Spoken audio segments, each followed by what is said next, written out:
Abbott Elementary Season 4, Episode 14, District Budget Meeting, and Season 4, Episode 15, 100th Day of School are over, but class is back in session here on Recap Kickbacks presents Abbott Elementary and Post Show Recaps. It's me, Chappell, and again, we're back to talk about more Abbott, and if you've been listening to this podcast for a while, we needed this. We definitely needed this. And so I'm very excited to get into all the things, and cannot do that without my co-host, the principal here, Gia Worthy. Gia, we did it.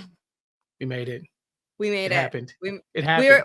We're thinking of the same thing that happened, right? It happened. Yeah, it happened. It happened. It happened. It happened. Barb's with grandma. Oh, that's what. I'm joking. Okay, look. Thank you all for listening, for subscribing, all that good stuff. RecapKickback.com/subscribe. Make sure you're on our YouTube page, youtube.com/@RecapKickback. Hit the like button, hit the subscribe button. We have to jump into it. Gia, we speculated episodes ago. We said there was an interesting interaction with Janine and the I love you. And we said it might have been too soon at that point. But we could see that they were already laying the foundation for it. Gia, Gregory said, I love you. So that was not the moment I was talking about when we said we did it. But I was very happy to see this happen. I don't know what I was expecting for the I love you. The moment itself was very, very Gregory and Janine, right? Because the moment I was talking about was Ava and Oshan. Yeah. Ava and Oshan. Listen, we gotta give it its own thing, okay? That's gonna be a whole separate podcast. We're gonna do a whole mini series. So, we should rank the elementary pairings at some, like, not even necessarily just romantic relationships, but just like the pairs we get in the show. We'll do that a different time. But this was I feel like the I love you we got from Janine and Gregory was perfect. It is so them. I feel like they were both and like the top form of themselves here. So I loved that. I loved their love for each other. But also, I don't know when I was expecting this to happen. So I know this was the Valentine's Day episode, but it really wasn't about Valentine's Day. So this kind of caught me off guard. I'm like, oh, we're doing this. We're doing this now. Yeah. Now. 14 episodes into them being a couple. It happens. Now, you and I, we were there day one of this couple, right? When they were just still awkward, kind of dancing around whether they like each other. And we talked about it. We were like, do we need them to get together now? Do we need to get them together in a couple seasons? Do they, does Janine date around? She had been with Tariq for so long. And then we're like, 4 seasons in, okay. They've done it. They've tried. Other people come. Vince Staples has come and gone, cool. But this is, you're not wrong. They move very quickly. 14 episodes from we go together to we now love each other. And I don't know. Do you think that we are getting to this point a little too fast? Because there's got to be a lot more Abbott to come. I mean, yes, there is a lot more Abbott to come, but I think for Janine and Gregory, this makes sense to me, especially because they've been doing this back and forth for so long. And also they've been friends for a very long time, had a lot of ups and downs. They've both dated different people. I think they really both know, even if they're not willing to say the quiet part out loud here.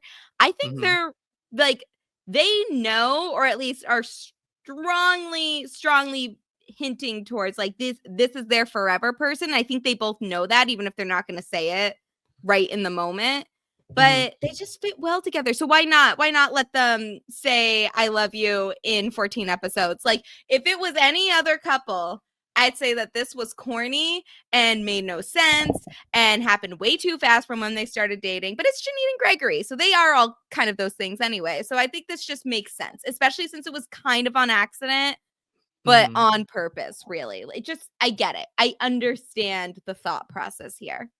Right. It's like, we don't feel like they rushed the I love you because he didn't mean to say it anyway, right? Like he's talking about how he was planning on saying it at dinner. But like him thinking it and like just like really rushing into like a love bomb or something like that is very different, right? And so it slipped out. And I was very concerned at first because we see that they're at the budget meeting and Gregory goes on a run to go get some drinks for everybody, and he leaves a voice note in which he says, "I love you." Now, we were presented with the idea that he said, "I love you" on a voice note. Gia, is that acceptable for the first "I love you"? First of all, I just want to come right out and say it. Voice notes are just never acceptable to me. I hate, like, forget the "I love you" part of it. A voice note is just, it's a red flag to me. I know Gregory himself is not a red flag. We love Gregory, right? We cherish him. We cherish his relationship with Janine. The voice note, I'm not saying I would break up with someone for sending me a voice note, but it would be tempting. You know, it's like, you need to cut that shit out. So just my personal opinion, but "and I love you" in a voice note is so unacceptable, so out of pocket. And it's so unlike Gregory that he would drop it in that moment, that even before we got into everything with this episode, my assumption was that he said it off the top of his head without even thinking it. After, like, I'll say "I love you" after I call my parents and stuff like that. It's just like natural. And I'm sure plenty of people have had that awkward experience of saying it to somebody just because it's a habit when you're calling people on the phone. So that's what I was assuming was happening here, is that Gregory does love Janine. Like, it's very clear to all of us, but I don't think he definitely didn't mean to say it in that moment, but my assumption was that it's so natural to him that he was just saying it off the top of his head because he does love Janine. So I wouldn't even say that the end of this is really a big twist, that like Gregory admits that he said it and he meant it, but he didn't mean to say it in that moment. It just feels very on brand for him. So really well done. I feel like it did make sense. Actually, the smoothie part did throw me off because I thought the rest of the episode was going to be like Gregory feeling awkward because he knew that he said "I love you" to Janine in there. So a little bit different than what I thought was going to happen, but still pretty on the nose. Yeah, I think there's an easy trope for them to latch on to, which is "I'm ready to say it, but I don't know how to say it, and I don't know if you're ready to say it, and so we're gonna do this, this kind of dance around like who's gonna say it first, and should I say it first?" And I'm gonna go ask Barbara like when is the right time to say it. Like they could have done that. But I felt like this was so much cleaner. I think that it also shows the evolution of Gregory and Janine's relationship, because there's a moment where she talks about like, oh, he's so protective, like over her. And the first season, Gregory was getting nervous around Janine, like it was very much like they were both doing the nerdy thing and the awkward thing. And this time when Janine is freaking out about the "I love you," he's like, "Yeah, I said it. And I meant it." Got a little more confidence to him, a little more swagger. Like, okay, Gregory. It wasn't like "oh, was it too soon to say it?" Like he wasn't doing the like, I gotta take it back. I gotta hurry up and delete the voice note. I unsend it. We see stuff like that all the time where I said it, but I didn't mean to say it. Now I gotta put the toothpaste back in the tube. But he was just kind of like, "Nah, I said it. Now what?" And then they went to Bone Town to get food. I genuinely hate every time they mention this restaurant. It's just, they know what they're doing. Because they just said it so casually, "We're going to Bone Town." I'm like, "You're going where? After work? And you're telling everybody?" But then I remember it's a restaurant where Janine gets those big ribs and eats them like a caveman. But go off, Queen. We love that for you. Well, that's the funny thing about it to me, is that like they actually were talking about getting a burger later on, if you remember correctly, and I don't think to my knowledge, Bone Town doesn't serve burgers, Gia. There is not a bone in burgers. Exactly. So, therefore, okay. We see what y'all doing. All right, you freaks. Yeah, nasty. Yeah. Well, look, it was such a big deal to me because I just know like how much will they want they could have dragged out of this, but because we're talking about it, I do have to speculate. We're 4 seasons in. I'd imagine this is going to go about, I don't know, 10, 15 seasons. I don't know, 10 at least. Give me 10. 10 in a movie. 15 seems low. I don't know. Right. But continue. Right. Yeah. But this is very early to get to the "I love you" stage. I don't want to see the like breakup and makeup and all that kind of stuff that could potentially happen. Like, don't drag us through the mud like that, Quinta. I don't need that. there is truly no relationship, real or imaginary, that I care about more right now than Gregory and Janine. And that includes any relationships I get to in the future. Like, it's just not going to be like, it truly is just like Janine and Gregory are more important to me. Like, as it's the principle of, we've waited so long. So, mentally, emotionally, physically, I cannot withstand the idea of them going through a breakup. So if anybody on production is listening to this, just know that, keep it cute. My well-being is at stake with their breakup or not.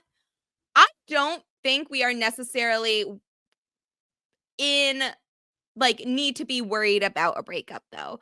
I feel like with the storylines that we get at Abbott, there is so much other stuff to focus on, and we're still being introduced to so many different storylines here that it doesn't seem like they would go in that direction. Like, they haven't been dating for very long. It's been a few months now at the time that they've done this. So they're like, the time of the episode in the Abbott world is around February. They got together at, was it the beginning? Oh, it was winter. Was it winter break? Was it? No. It wasn't winter break. No, it was summer Halloween. break. Halloween, wasn't it? Or what? No. Was it winter?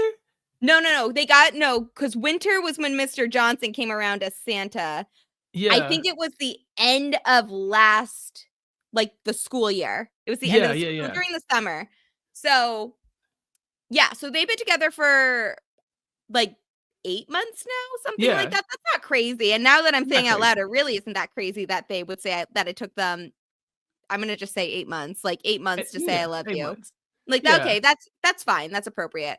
But we have so much going on with the other characters too. We just got introduced or just kind of finalized in these 2 episodes the idea that Sean and Ava are going to go on a date. Melissa has her casual, not really casual thing, slowly becoming serious thing with this firefighter. I assume they're going to have Jacob dating around a lot more, and Barbara's about to be a grandma, and God knows what they're going to do with Tyreek in the next couple seasons. So I just feel like we have a lot going on, and it would just really feel like a sharp veering right turn. It just really feels like they would come out of nowhere for them to start creating conflict for Janine and Gregory that would result in a breakup in there. It just doesn't feel right to me. I don't see a world where they kind of justify that type of behavior, even if they do end up getting back together as a result of it. Yeah, Abbott does a really good job of kind of protecting our players, right? None of our main characters are going into it through anything that we as a viewing audience are in turmoil because of it, right? We've seen that they all have, different stories and different walks, and they come from different walks of life and all that stuff. There are some very tender moments for sure, but they do a really good job of they keep it cute, they're dealing with a lot of other issues, to your point, social issues, school issues, interpersonal, just, cultural issues. They don't have to do the Gregory and Janine. I just don't want to, and I'm really just planting my flag on I don't want that. I don't want to do the whole the one time Jim and Pam broke up. I don't want to do that. We've seen it. It's been done. I don't care what anybody says. They're better than Jim and Pam. Okay, I don't care. But what about this? No, sorry, no. Janine and Gregory. They body them. I'm sorry. I will hear arguments about Ben and Leslie, April and Andy, some of the Parks and Recs couples. I will hear arguments for what's another mockumentary show or something like that. I will hear arguments for other sitcom couples that you have, but they will probably lose to Janine and Gregory as well. I'm sorry. Yeah. I've had them in a relationship for 14 episodes. I have seen enough to know what I am talking about. OTP right here. Yeah. So in this episode, of course, they are at the district budget meeting. And while this is happening, right, this is in front of the backdrop of Abbott trying to get funds along with the rest of the district, trying to get the district, the bad guys here, the villains, to give them some money so that they can have necessities and stuff for their schools. There's a lot of Title I schools here that are fighting for money, but it's very common. It's common knowledge that the district is not going to give money to anybody except for maybe like one. They pick a favorite every year. And this is a storyline that I think we're going to be tracking for a while, because in this episode, we know Abbott doesn't necessarily need the money right now. Ava has a black belt in blackmail, and so she has already secured the funds from the golf course, for the things that they need. And so in this episode, she goes, due to Ava's due diligence, I would say, doing the ed talk and all the other things that she's done. The district is kind of high on Ava, so they're ready to make it rain and give Abbott more money. But we're seeing that the other schools in the district do not get that same money, including the school led by Tatiana Ali's character, Crystal. So in this episode, Abbott does get rewarded the money, and Ava decides to split it. But the district is not happy about that, and Crystal knows that something might be up. Crystal girl, do not piss me off after Ava just gave you a favor. Like, she did not have to do all that, and you're still worried about taking Ava down a peg after she helped out your school. Girl, Tatiana Ali is an amazing actor, because when she was on here, I was like, that is Ashley Banks. Like, do not play with me right now. Like, what is she doing here? And in the few episodes we've seen her, Crystal is like she is transformed into this own character. She's already played an iconic character, right? That will be immortalized through time, because The Fresh Prince of Bel-Air is such an iconic sitcom. But like, every time I see her on the show, I get viscerally angry. Like, what is she doing here? Just ruining my good time with Ava. And same with Sister Sloss, because they knew what they were doing, making her the head of the little Council of Evil right there. I just, they are brilliant actors. They make me so mad. They are also, it's on site if I ever see them in public. I love the actresses that do this work, but they made it too real. They did a little too well. Yeah, Liberty Rings doesn't have computers. They need books. They need a discretionary fund. These are things that we really should have for these schools. And there's a lot of schools asking for stuff. I think we see schools asking for windows, sporks. The kids miss the sunlight, Gia. And so when Abbott goes up there to ask for stuff that feels a little bit, I won't say it's not a necessity, but there are definitely things like bigger fish to fry for some of these other schools than a counselor. Ava takes it upon herself to decide to divide these funds and do the right thing here and make sure that these other schools get the money. But it was Jacob's plea for this counselor that really got Crystal's, wheels turning here, because Jacob tells the district, we don't need the money for essentials. We need, a counselor. And why doesn't Abbott need the money? I mean, the Abbott that we know, Gia, has been broke for a long time. Jacob, why did you say all that? It did not need to go into Abbott's financial business right now. Like, you are on an upswing. Why do we need to try to change that in any way? So I love Jacob. This was not his episode. I get what he was trying to do here, but I kind of cheered when Ava threatened him afterwards. He deserved it. He deserved it. Yeah, and she had to, restore balance, because she gave him, and then he took him out. She literally handed him the paper of the things that they were supposed to be asking for.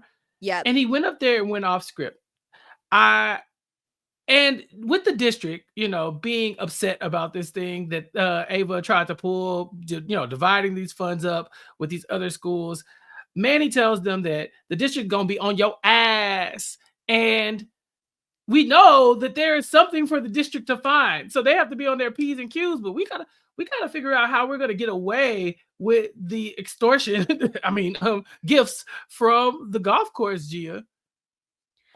I am so glad Manny was here this episode. He was great. He's so grown on me these past few episodes. I have noticed in the past few episodes, it's just because it's become a pattern. We haven't seen a lot of Tariq this season yet. Like, we saw him a lot more at the beginning of the season, and I miss him.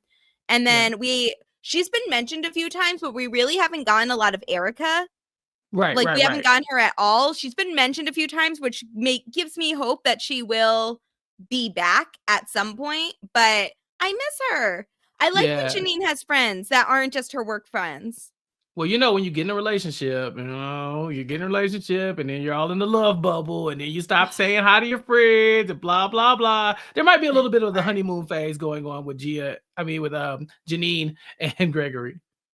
I know, but it's just like I enjoyed in the previous round of episodes we talked about the Gerard Creek episode. She had mentioned that Erica couldn't go to their tasting menu thing at a fancy restaurant, which turns into the episode of Gregory trying to like new foods at that Mm-hmm. point. And I liked it, but I was also like, yeah, like I love the storyline, but also I really wish we saw Erica this episode. Like, let's get her back in the rotation.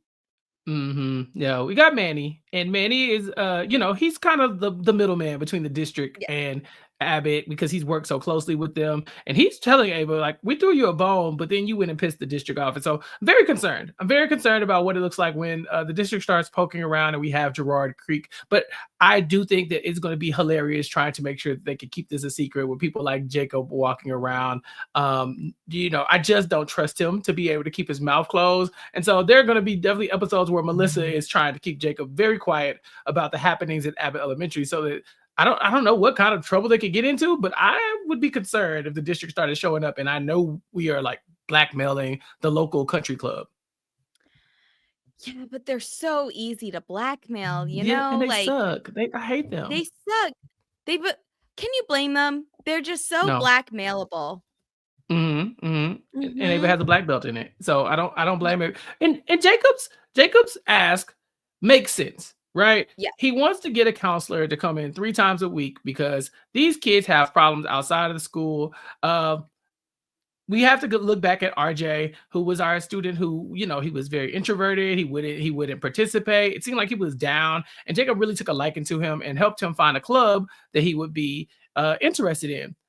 Gia, when these kids approach Jacob about RJ's club, I don't Mhm. think I've screamed that loud watching Abbott Elementary since Ava started dancing to back that ass up because that kid said, "Hey, get on it." Ain't the, and then I believe the phrase was "chop chop, bitch."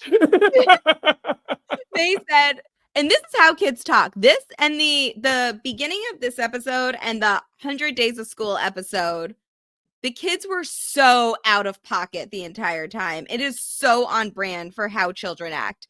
But and I think the girl next to him was like, "Yeah, I have a hard home life too," or something like that. I'm like, Yeah. "Oh, that is Yeah. exactly how kids talk." So, Mhm. I mean, and again, and I think it's making more sense because I know earlier we were speculating what is this storyline leading to because it ends with RJ being happy, but Jacob recognizing that he can't do what he did for RJ for all of the students all the time, every time somebody is struggling with something or wanting to find an interest in there.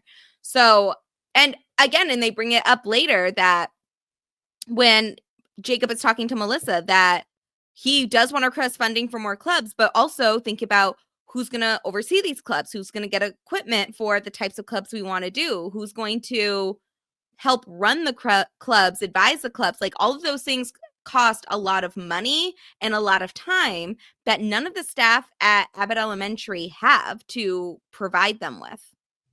Mm-hmm. And I believe one of the students said, "You teach history? That's your whole job." So Jacob going to go get basically a third full-time job, trying to manage all the clubs and organizations and counsel the students and teach history. It's a lot, and so I understood why he asked the district for that money, but he just spoke a little too much in revealing Abbott didn't necessarily need 2-ply toilet paper or school buses, or I think some of the schools need a roof. So Yeah. they kind of felt bad even taking the money from those other schools. So it was an interesting episode for sure. I want to see what this leads to, obviously, because I think it's a big deal, right? Like the funding for these schools matter. It's why we celebrate when Abbott is able to extort this golf course that is coming and leeching off of the community and making the block hot and raising the property taxes and excluding people of color, but trying to pretend like they have them. It's like, yeah, y'all kind of deserve to be extorted. No disrespect. I mean, but all disrespect. And to me, I can look at that and say, yeah, and Abbott needs the money, but all these schools need the money. And so I'm hoping that in this battle, this upcoming battle with the district, we're able to maybe get some funds for some of these other schools a little bit more fairly, because right now it's looking like Abbott is the favorite, and that's not going to last too much longer. Yes. And also, one of the things I do like about Abbott Elementary is that it addresses real world problems and also talks about some real world solutions for these problems. Like, Abbott Elementary as a school is not going to solve the budget crisis for all the schools in Philadelphia, in the Philadelphia school district. And even though Ava did this really bold thing, there's still so many other schools that are not going to get funding that they received. And now they've kind of opened a can of worms for how the district reaches the funding, or how they treat the funding themselves, which is that they hoarded resources for their favorite schools. And the moment that Ava requested that these funds be distributed to some of the previous schools that presented their needs, that's when they got tripped up. And of course they said, they had put a pin in it. So of course they were going to eventually do that. But we know they weren't actually going to. And everybody there knows that they weren't actually going to. So it, egg on their face, but it also addresses, like, here, these are the things we need to do to actually make some positive changes.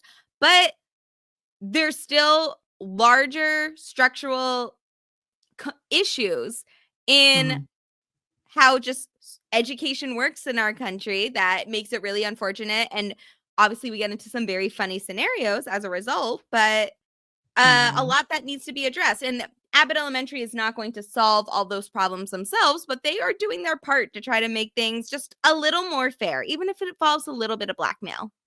Just a little bit. I do like that. And this is the last thing I'll touch on this episode before we get to some of the fun from the next one. But Ava learning how to speak with the to the district and district speak. Yes. This means so much to me, because anybody who's worked in a corporate setting or in an office setting or in education, the hot button topics, like the words that get the people going, right? When she said equity, academic rigor, action item, I was like, ooh. It's like when you say those words, you feel like I'm in a meeting now. Like, a little shiver down my spine. Right. We don't have the bandwidth. We started saying that in our real lives now that because of COVID ruined us.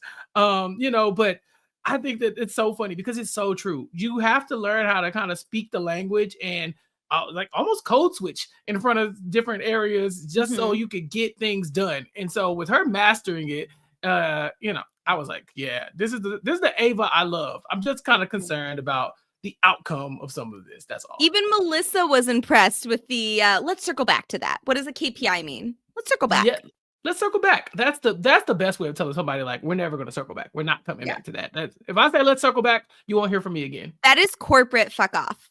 Right, exactly. Yeah. Exactly. So do the mindful. I have one more point about this episode before we talk about the 100 Days of School one. Yes. I watched this episode, right? Actually, I have 2 points. Sorry. First things quick. The bingo cards, genius. Because that's the type of shenanigans that a great work environment gets into, like, especially when you're comfortable with your coworkers, because this is stuff that we do in our everyday lives. And it's lovely. I love it so much. But but that was the other part. The other thing was, by the time we got to the end of the episode, right before that little closing credit scene, I was like, we really haven't seen a lot of the kids or Mr. Johnson this episode. And then right after the commercial break, we get Mr. Johnson requesting $50 and a sandwich. And when they denied them, he said, $50 and I will just starve. And you know what? We love a man who compromises. Right, exactly. Happy to see Mr. Johnson pop up, and shout out to those two kids at the beginning. Yeah. That young boy, I can't remember his name, but he's funny. He's been a recurring character for a while. I don't think I remember seeing that the young woman, the young girl, either before this, but also like this was so funny. You know, just the idea that like they went to go hem up Jacob about the clubs. It wasn't like they were like, hey, you know, can we get a club? It was like, hey, I got problems. Where the clubs at? You know, like chop chop, bitch. So so yeah, great episode. It was fun. We got the big moment with Gregory and Janine, but there's so much more to kind of dive into in the 100 day of school episode, and so we'll be back right after this to talk about it. And we're back. So Gia, 100th day of school. I remember when I was a wee lad. We used to do the 100th day of school, but we didn't dress up like old folks. I think that's new. We used to like not. count things. I just remember like you bring like 100 of this, 100 of that. Is that what y'all did? That's what we did. We would do 100 of some, like you would either bring in like 100 of something or do like a poster and do 100 of that. Like I remember one year I did like 100 fish. So I made like a little fishbowl poster and you put 100 little fish cutouts in there. I think this is so cute though. The little parade of children in there.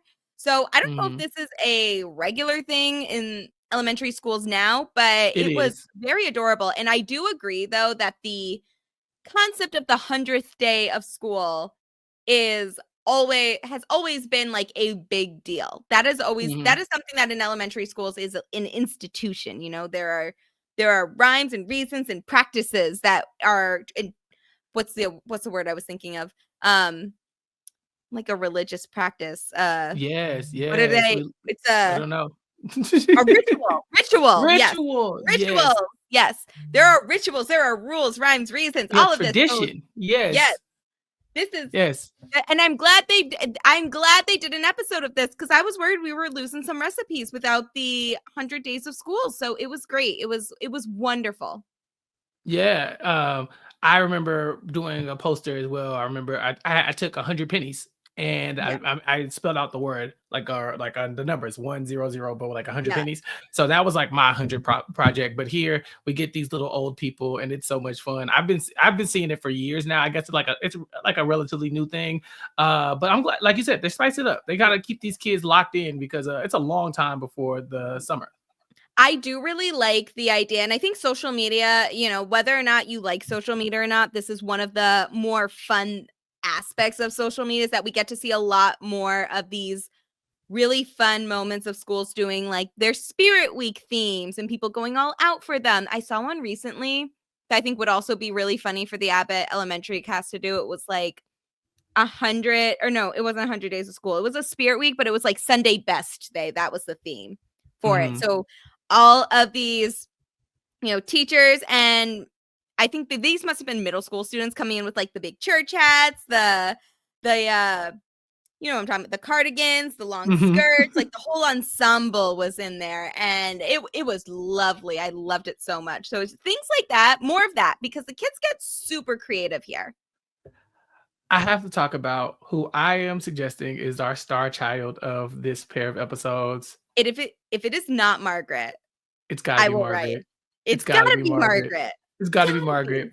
Every second that this little girl was on the screen is just, first of all, like, oh, but also like this girl. First, I don't even know where to start. So Barbara gets a phone call in the middle of class, and it's her daughter about to announce that she is, going to be a grandmother. Barbara is panicking because all the devices are going off at the same time, and being a woman of a certain age, she needs a little help. Margaret walks over and she introduces herself to Barbara. It's the 100th day of school, Gia. And she says, "Hi, I'm Margaret." No, it's even funnier because do you remember what Barbara said right before she introduced herself? Oh, help me, Jesus. Yes, so she was like comparing herself to Jesus Christ. Yeah, like, no, Jesus couldn't make it, but it's me, Margaret. Yes. Jesus can't help you, but Margaret can. So just think about that. Right. She introduced herself, and immediately I was like, she won. She's the student of the episode. I didn't need to see anything else. Star. Yeah, and she will show up at school on the 100th day of school dressed in what she calls Barbara wear. She's dressed like Barbara, at least she says. Now, I've never seen Barbara dress how Margaret is dressing, but to Margaret's point, Barbara is the oldest person that she knows. So she's older than their grandmas, older than Miss Teagues, who's about 50.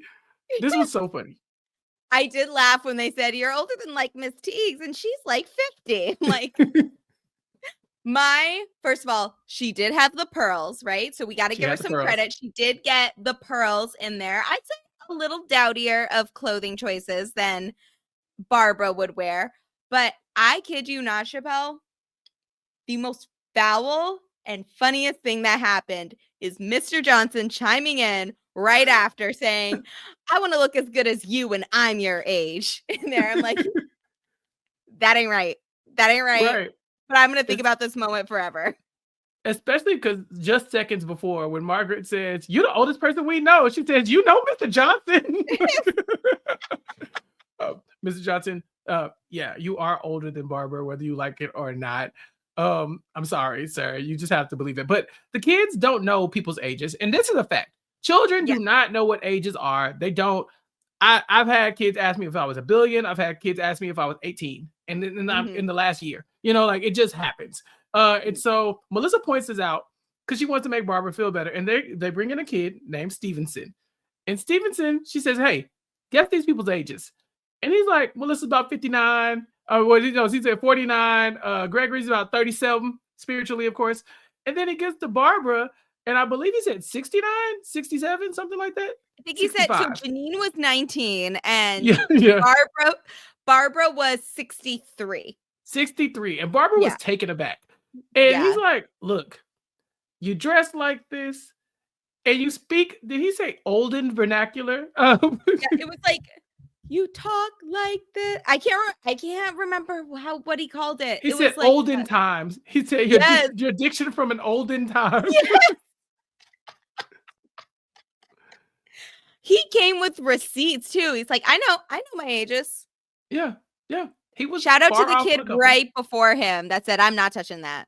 That's the kid that said, Jacob, get on it. You know, that's the same kid. I think he's like, if Margaret was not there, he would have been my pick for child of the episode.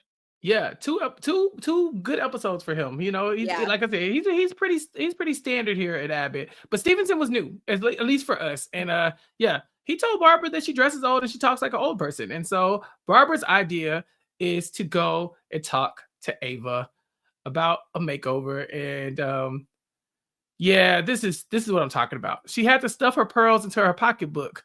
You know, next to the peppermint. I'm sorry. I have to say, I don't even care about the pearls, right? Or the fact that she has peppermints in her bag, because girl, same. But anybody that calls a purse a pocketbook, even if you are not physically 60 plus years old, you are going to be 65 plus to me mentally. Like that is just, I'm sorry. It's a pocketbook thing. It's the fact that you call it a pocketbook.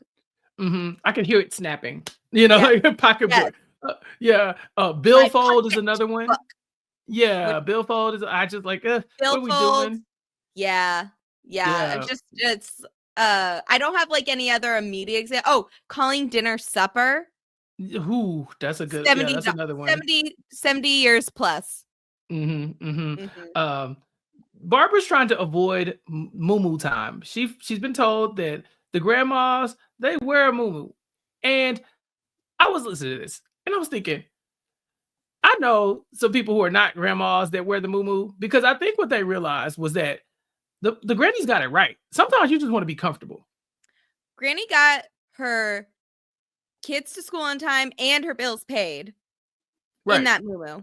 You know, like who am I to question the process? Right. Gregory even says we need a minmoo. That was an underrated moment for me here because I think like Gregory, he's all about fashion and function. If he's all about function over fashion. So if he could go to school every day in a man-moo and not get clowned for it, he would. Absolutely. I truly believe that. What did you think about Ava having this entire wardrobe in her office just in case of an occasion for where she needs to give somebody a makeover? You know, I mean, we've seen the closet a couple times. It came up in our It's Always Sunny in Philadelphia crossover episode that we saw before, but this was the fact that she had clothes set aside specifically for the moment Barbara would ask for a makeover. And I'm sure she has sets of clothes laid out for other Abbott Elementary staff members. Janine, I'm looking at you. Looking at you. Just in case they need her assistance in there. I know she's got a section for Daya's clothes, for Daya. Yeah. Oh, Daya in this episode. We will get to her shortly. She is so funny. Daya, so like funny. I think they are picking up on the fact that people love Daya because she's slowly and surely getting more screen time. It's like these very underappreciated moments for her. Put a pin in that. Yeah. So Janine is concerned. She can tell that something's wrong because she sees Barbara walking around in quote unquote jeans that was made by a man named Florida. I believe these are apple bottom jeans. Yes. From Florida. And so she's now got a new makeover. And Barbara is looking younger. She's looking more hip, I guess I'd say. But also, this is not Barbara. She looks very uncomfortable in these clothes that Ava gave her, even though people seem to like it. Mr. Johnson definitely liked it. I don't know if that's the glowing endorsement that Barbara's looking for. She looked great, but it was very clear this is not Barbara wear. Crystal from the PTA. She was like, you're looking good. I see you giving out the looks. I said, now that lady knows fashion. We've seen what she was wearing. I so glad Amber's back. Or not Amber. What's her name? Crystal. Crystal. She's Crystal too. There's two Crystals. Yeah, Tatiana Lee's character is Crystal, and this is Crystal as well, I believe. Oh my god. I can't deal with that. Well, this is my favorite Crystal. Again, nothing against Tatiana Ali, but I love when Crystal shows up as well. Yeah, she's there to help out with the students, I guess, for this what is it called? This parade, I guess. The parade, the 100 Days parade or something. Yeah. Yeah, the 100 Days parade. And so in this moment, people are starting to catch on that Barbara's not having a great 100th day. So Janine goes to give her some advice, and they talk about what Barbara's concerns might actually be. And this was a good moment because Janine picks up that Barbara's kind of worried about her mortality. You know, it's like, I'm getting older. I've been told that I'm a grandma now, and people are now just like, okay, now that you're a grandma, you can just sit around and watch your grandkids wear a muumuu and then get ready to die. And she doesn't want to do that. She's not waiting to go on to glory. So I thought this was very interesting because I look at aging a lot different than other people. I know people are like fighting tooth and nail not to like get older because, you know, we don't have forever on this earth. But for me, I'm always like, I feel like it's a blessing to get older, right? When people's like, oh, you're old. I'm like, yeah, you know, like, because I know so many people didn't get to be old, you know, like, you know, every year that I make it, I'm like, yeah, like such and such would have loved to make it to this age, you know? So I'm like, yeah, I kind of wear it as a badge of honor. But I think for Barbara, she's starting to notice that she might have, you know, less years ahead of her than she does behind her. And that's probably hard to deal with people calling you granny. Yeah. And I think for Barbara in particular, it's more because, and again, this is because she is surrounding herself with people that do not understand the concept of age well. Like she works with kindergartners who will just say the first thing that is on their mind and don't really know how old anybody is. And the other people that were included in this conversation, they're all, you know, like they're people that either didn't know their grandmothers, either did because they were not in their life or because they had passed when they were young. And same with, and you know, like people were had grandmothers that acted a certain way that is not really to like the lifestyle that Barbara is for. Like, yes, Barbara is a woman of God. You know, she does her, you know, she wears her pearls. She gets her nails done, but she's like a very glam, a glamma. She's a very glam lady. And, you know, she'll get wasted at teachers conferences. She'll go out for drinks with everybody. She has her outings with Melissa. So it's just, I think that some people, it's not even the idea of getting older. Like she knows that she's going to get older at some point. And I agree with you, Chappell, about looking at it as a blessing. But I think it means that like she's going to start acting different. Like she's going to be one of those people that's just lazing around. Her whole life now is around helping out with her grandkids, being the like a more subservient character, and having their life revolve not around them. Like I think Barbara is someone that her and Gerald seem to be like very active individuals and have, they're still working. They have very active lives. They go on vacations and stuff like that. So I can understand the worry about not wanting to be somebody that's just aging around and watching their kids and having that, not like being a mother again, essentially, or a second parent, and not really being able to live the life that she wants to, whether she's at work or not.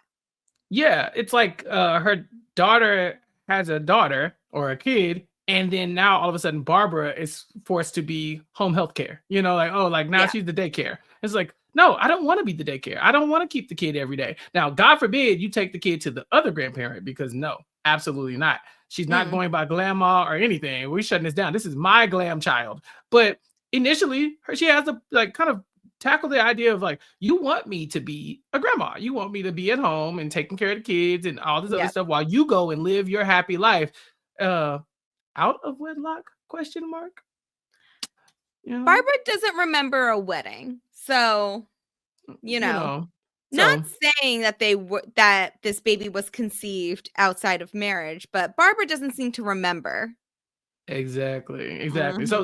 So she's supposed to be a grandma for a child that she's probably already going to be looking at you side-eyed for having, right? And so so she went on a whole journey in this episode, but I'm very happy that Janine was able to talk to her and really get Barbara to realize, like, it doesn't have to be like this. You don't have to be a caricature of a grandma. You could just be you, and you could be the grandma, unless the other grandma has already claimed that name. I really want to know what they're going to come up with. I find in my life that people call their granny or grandma whatever they can say. So like, you might want to be called grandma, but if that baby calls you Gam Gam, you're gonna be Gam Gam, and there's nothing you can do. They're kids. It just makes sounds. Yeah, I actually didn't call none of my grandparents are called grandma or grandpa. They were, I don't even know. So my grandparents on my mom's side are Bobby and Mimi to us, because that's like the name that they wanted to be called. And also like my other cousins that are not as popular as me, or call them grandma and grandpa. So, obviously we got to be different. We got to be those kids. But also then my grandparents on my dad's side are Nana and Bunka. And so this is my black side, right? I'm like, not, my grandfather was a big fan, apparently, and I did not know this. He was a big fan of All in the Family. And I was like, did they call him Bunka after Archie Bunker? So I asked my dad, he's like, oh, I actually don't know. So oh my God. I know. I think that might be the reference, but unconfirmed. Yeah, I'm from the South. I call my grandmother Granny, and I call my grandfather Pawpaw, because I'm Pawpaw. Yeah, that's my granny and Pawpaw. Because we're kind of Southern down here. But yeah, there's no way that woman would have been able to get grandma to stick. She was Granny from the day I met her, and she's always going to be Granny, and that's the end of that. Also very true. Also, I like the idea of Glamma for Barbara, but that's not really a grandparent name, right? Like it's more like a nickname you give yourself. Yeah, exactly. I think you gotta pick, like my mom now, she picked Gigi for her grandma name, and that's a very easy name to say. Yeah. And her grandmother that she was very close with was also called Gigi, so that's why she said she wanted to be called Gigi. And those are like the types of names you want to play around with. Yeah. I want to talk about some other honorable mentions when it comes to these kids. I have to give a shout out to Jacob's Spanish lesson. This was incredible. This was amazing. Amazing cold open. We opened the episode and everybody's speaking Spanish, and I thought, do I need to fix my settings? Because why do all the Abbott kids know Spanish all of a sudden? I really thought the segment was going to be they brought in a Spanish teacher. We've had a couple instances where teacher, like we get like a a part-time teacher or Yeah. like a specialty subject come in for, once a week or something like that. And it turns to Jacob, who I know damn well does not know Spanish. But I have heard so many stories of people like to either try to acclimate themselves to Spanish or Mhm. to if they were born because we have a lot of Spanish speakers here, but I know some people that they will watch telenovelas partially because they're very dramatic and very good. But Mhm. the other part is like to keep up with their Spanish, like they're watching something that is playing Spanish and just keeping keeping the Spanish language going on in your head. It's like it's a learning tool for a lot of people. Yeah. It was so well placed here. It was so good.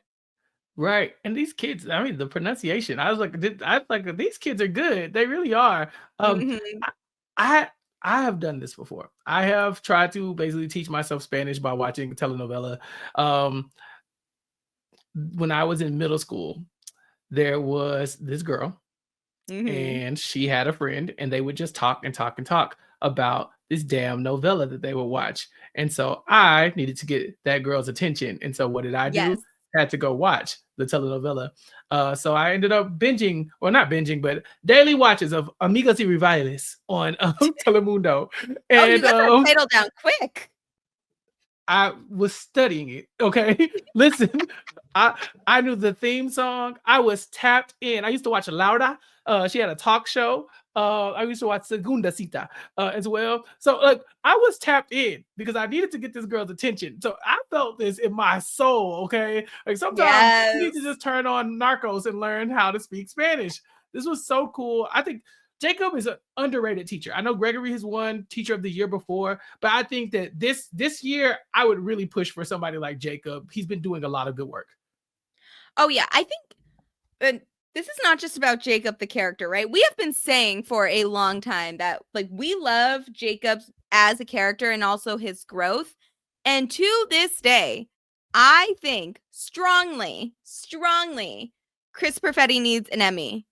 Yeah. Somewhere down the I really think season 3 was his time. Fuck you, the Mhm. bear, for ruining that for me. Like that he should have been nominated, right? You're not a He should have been comedy. nominated. What? Yeah, the bear is not a comedy. The bear is The not a Bear is not comedy. a comedy. Put it in drama. Succession is over. Put it in the drama category where it belongs and let the comedy people enjoy their time.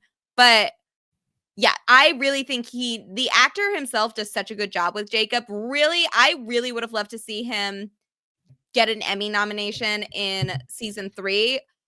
But like, I know award season just ended, but for your consideration, Emmy, I don't know, what is it? A panel? Like, Oh, the Academy. I don't know. Like yeah, whatever they are. Chris Perfetti, just remember that. Keep that in your head. yeah, this was so good. This was so good from a teacher standpoint, from just a viewing thing, because these Mhm. kids are picking up on the Spanish. I thought that was so dope. And now I think we have to talk about our main event. Gia, I've been saving it for last. I know you wanted to get Yes. right into it. Um, Ava and Ocean. Yes. Yes. It happened. It It happened. happened. Now I know you said you're more invested in the Janine and Gregory relationship, comma, Yes. but this relationship here has the potential to change my life. I don't know how. I'm gonna tell you, Chappell, this all and maybe it's just because we had to wait 3 seasons for Janine and Gregory. Mhm, mhm.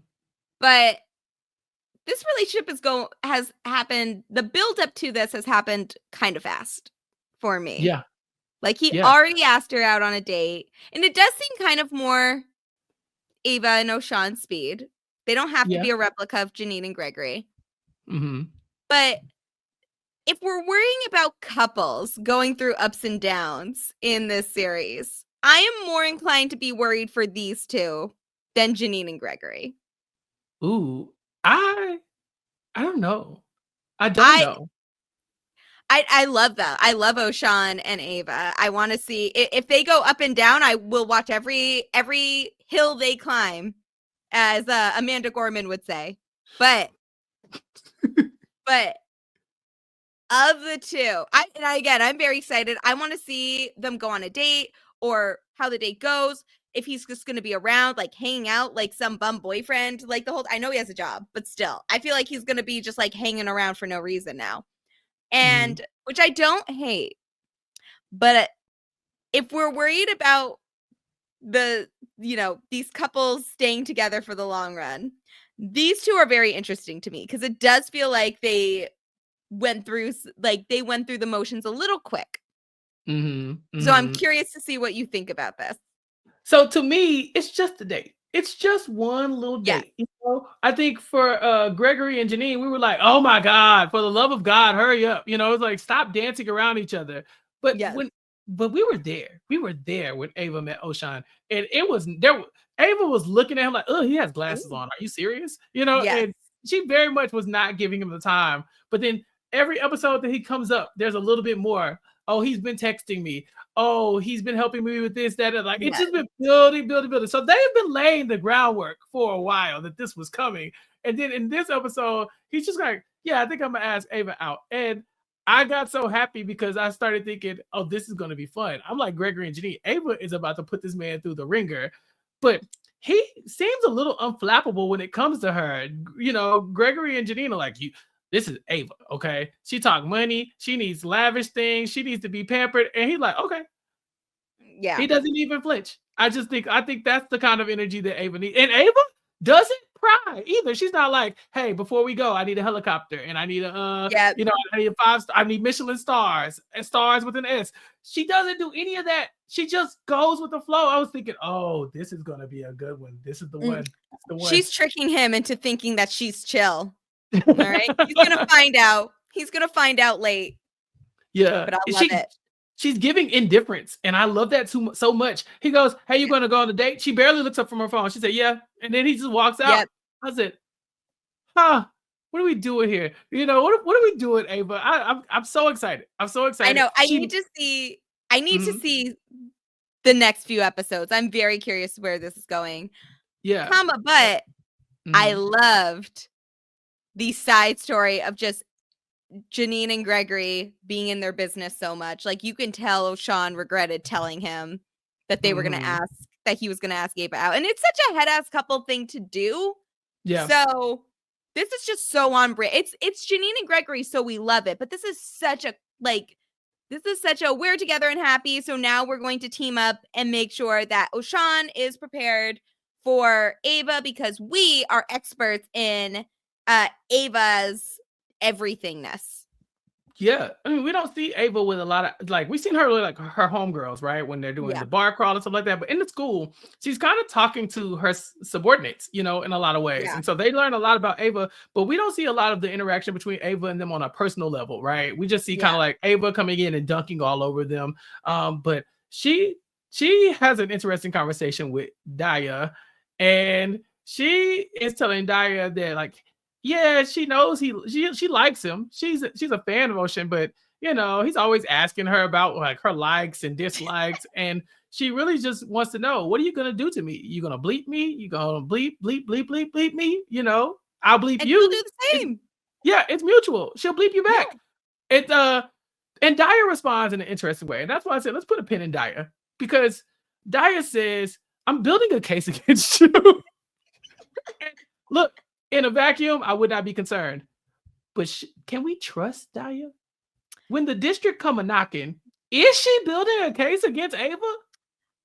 Yes, and I don't, and like, but do I think that we should trust Daya? Yes, because she told us that's exactly what she's doing. No one should be surprised if Daya betrays Ava here. Like, they'll be fine. They'll work it out. But yes, Daya is absolutely building a case against Ava. I'm so concerned because I like the previous episode. Yeah, the district's pissed. We know Ava is blackmailing people. She openly talks about all her crimes, you know, like to whoever will listen. And Daya does not look like she is a fan of Ava at all. Like she's just like, she's going with emotions. She's listening to Ava say some pretty heinous things. I don't know. I can only imagine what those bleeps were, but I'm intrigued and I want the other cut. You know, send us the Quinta cut. But that said, I think we got to get rid of Daya. I think we've been fans of Daya from a distance, But now that the fans are coming knocking, I don't know if she can stick around too much longer, Gia. I'm curious to see how she reacts to some of the nonsense that the Abbott cast has gotten themselves into. So Yeah.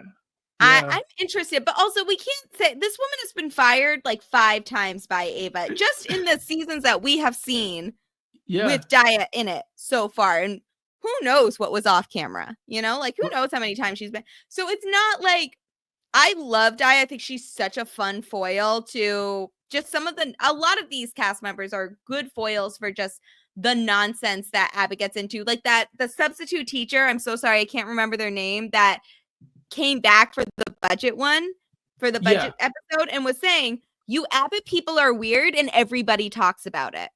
Like, absolutely, that's not. Yeah, this is just par for the course here.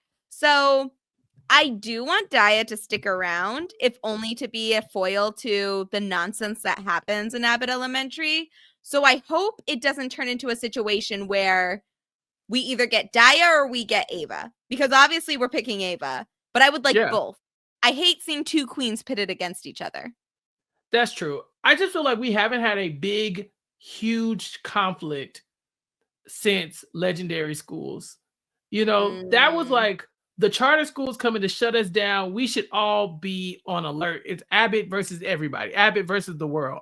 And I feel like then after that, we did like, the will they, won't they, some more with Janine and Gregory. We did, we've done things. But I think that was like the biggest storyline of just like, okay, what are we doing here? We got to fight. We have a fight on our hands. Yeah, but the last time I was really scared was when Ava almost got fired from the original superintendent that she blacked. I don't want to go through that again. I don't need everybody's jobs to be on the line. I just want them to continue blackmailing horrible people. Right. And that's why I'm concerned about Dia, because Dia is not playing ball. Like she's not all the way in. And I think had it not been for the previous episode, like these 2 episodes being back to back, I probably wouldn't have even thought about it. But when she said, I'm building a case against you, look, some bosses they cross the line, and we love Ava, but that's because we don't work for her. If I worked for her, I would be building a case as well. I would be trying to shut this thing down. So, Listen, we can't be mad. She told us what she was doing. Yeah, at least she was upfront about it. And then finally, I guess I'll call this the C plot. Melissa's going through because Jacob has let Sweet Cheeks get away. And he almost got Kirk Franklin stomped by some Timberlands and some old people, some old little kids, before she eventually found it, running around wearing a wig. Now, had they just told Mr. Johnson the guinea pig was wearing a wig, he probably would have found it, because the last time he saw the guinea pig, it was wearing a wig. Yep. And so they should have thought about this ahead of time. But I love the recurring character that is Sweet Cheeks.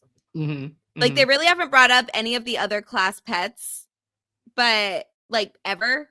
But Sweet Cheeks is special, and he knows that, and we know that, and Melissa knows that. So I'm very happy with this arrangement.